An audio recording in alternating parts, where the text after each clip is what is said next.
J'ai trop rien d'autre à raconter. Ah si, à part que je peux retomber dans mon era où j'aime trop lire des trucs comme ça là, un peu romance. Là, typiquement, là, comme je disais, je suis en train de revoir H2O. Genre, par pitié! C'est Ricky, Cléo et Emma. Emma? Oui, c'est Emma. Mais genre voilà, elles sont trop mignonnes, elles sont trop vibe vintage et tout. Et du coup, j'aime trop, c'est trop ma vibe là en ce moment. En plus, il y a des petites histoires d'amour. Enfin, je crois que je suis un peu remontée dans mon era love, love, love. Là, il y a un livre que je dois lire, c'est un peu vibe after. Hein, j'aime bien. Laissez-moi tranquille. 10 milli. Genre, par pitié, genre. Combien de pages 854 pages. Je l'ai déjà lu en entier. J'ai même cassé la tranche, s'il vous plaît, j'ai trop le seum.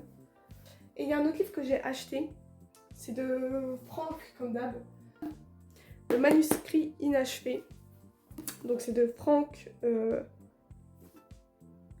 Tilliez. Je sais pas comment on dit, je sais pas parler anglais la team.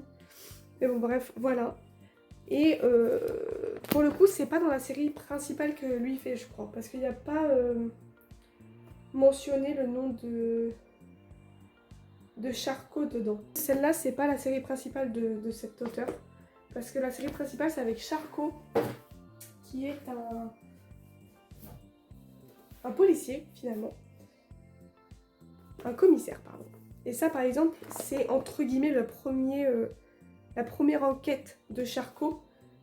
C'est quoi? Train d'enfer pour Ange Rouge. Et aussi, il faudrait que je le lise. Mais c'est qu'en fait, j'ai un peu la flemme de revenir sur du Charcot, genre. Le dernier en date que j'ai lu, genre par exemple, lui, c'est pas Charcot. Et je sais pas s'il sera bien pour lui. Par contre, le dernier que j'ai lu, de Franck, du coup, c'était un truc qui était pas en lien avec Charcot et tout.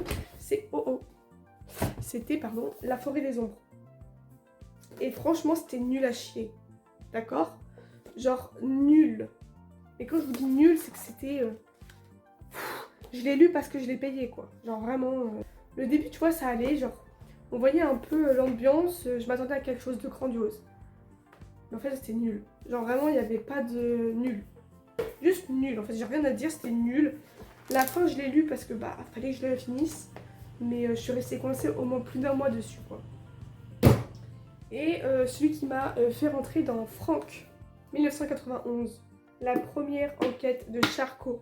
Donc c'était en gros la première enquête, genre il fait ses preuves. Et celui-là, mais il était tellement bien. La fin m'a pas un peu déçue, mais genre elle était tellement obvious finalement.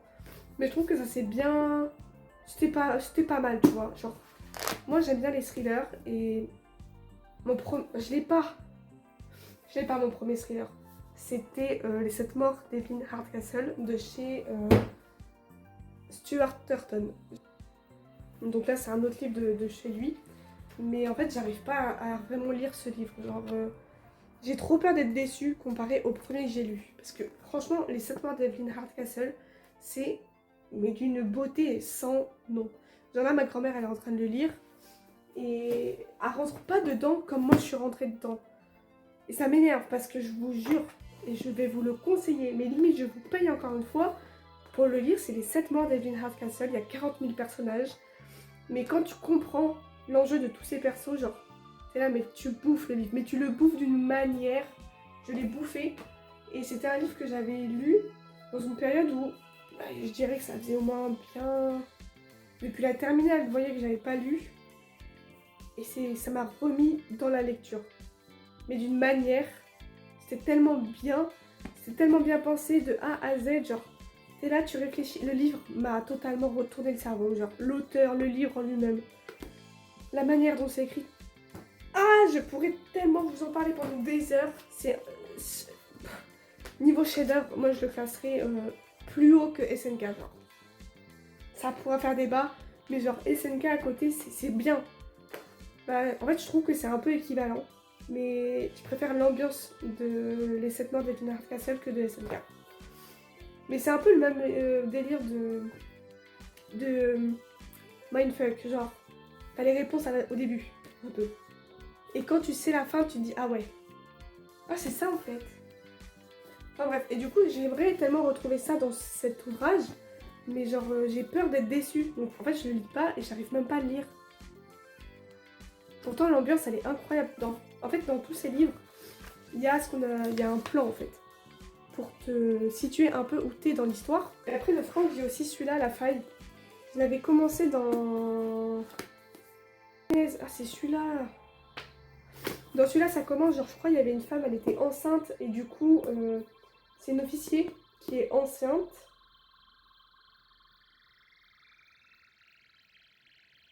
Et genre, là, derrière, il y a marqué un officier admis à l'hôpital d'urgence, c'est parce qu'elle est enceinte, et je crois qu'elle a été piquée par un serpent. Je crois que c'est cette enquête-là où il y a un serpent qui est sorti, en fait, de la baraque. Un serpent vénéneux, hein, évidemment. Sinon, c'est pas drôle.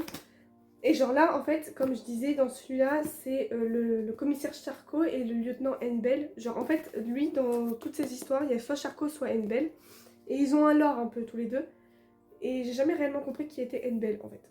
Parce que moi, j'ai commencé avec Charcot, avec l'enquête 1991. Du coup, je sais pas qui est Henbel. Et apparemment, alors, je sais pas si ChatGPT m'a menti, hein. Mais dans celui-là, en fait, ça pourrait m'aider à retracer un peu tout. Je sais pas. Ça pourrait m'aider à mieux comprendre. Après, voilà, sûrement ChatGPT m'a menti, je vais lire tout ça dans le désordre.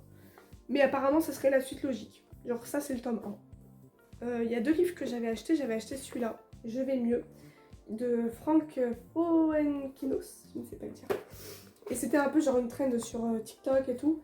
Et en fait, le dos me faisait trop de l'œil. Bon, on verra rien. C'est...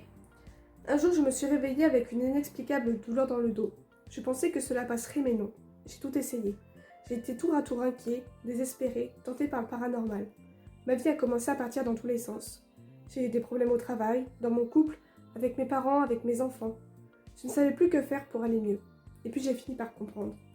Et genre c'est trop mignon, genre je pense que c'est un peu un livre un peu psychologique et tout. Du coup faut grave que je le lise et tout. Parce qu'en vrai je vais mieux.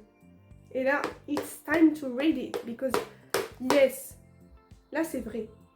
Avant je l'avais acheté parce que pour le titre, mais en fait c'était faux. Là c'est vrai. Je vais le lire. Et l'autre que j'ai, c'est pareil, un thriller je crois. Mais ouais, en ce moment là c'est celui-là. Faut que je le commence, faut que je le recommence. Je vais vous dire les premières phrases et à tout moment c'est ouais, je suis chargée, bien là où il faut. Ok, je suis une mauvaise langue. Mais en vrai c'est tellement une histoire Wattpad, genre... En tout cas, je pense qu'on a fait le tour. J'ai trop plus rien à raconter. Après ce soir, qu'est-ce que je vais manger? Je pense que je vais manger des smileys, genre des petits smileys. Avec quoi Ah, je sais, avec des crêpes. Voilà, vous avez mon bilan du jour. Petit smiley avec des crêpes, papa devant, H2O. Et j'ai trop hâte. J'ai trop hâte d'aller manger là, genre, vraiment j'ai la dalle. Du coup voilà la team. On va se laisser là pour aujourd'hui. Dans la semaine j'ai trop rien de prévu. En fait déjà il faudrait que je monte les vidéos de moi à l'île Dorée ou à l'aquarium. Je n'ai rien fait encore. Du coup j'ai un peu de travail, ça va m'occuper et c'est ok. Voilà, bisous.